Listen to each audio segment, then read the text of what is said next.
Саламатсыздарбы? Мен тарых мугалими Ибрагим кызы Шахида. Кыргызстанда 7-8 ноябрь күндөрү тарых жана ата-бабаларды эскерүү күнү катары быйылкы жылы экинчи жолу расмий белгиленүүдө. Айтылыш бир сөз, бирок мааниси 1000 жылдарга татыган бул расмий эскерүү күндөрү кыргыз элинин таш карыткан тарыхындагы өтө орчундуу учурларды, далай кыл чайнашкан кыйынчылык кездерден өтүп, бүгүнкү көз карандысыз мамлекет катары өз алдынча түндүк көтөрүп турган мезгили.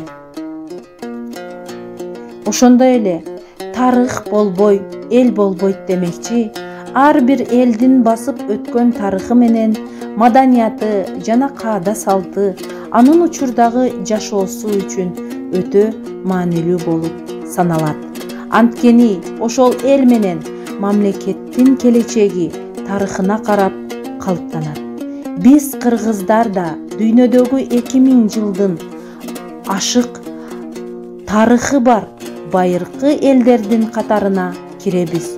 Ошондуктан адамзат тарыхындагы далай согуш, кыргын палоондорго карабай өз жүзүбүздү тилибиз менен, каада салтыбыз менен сактап келатабыз.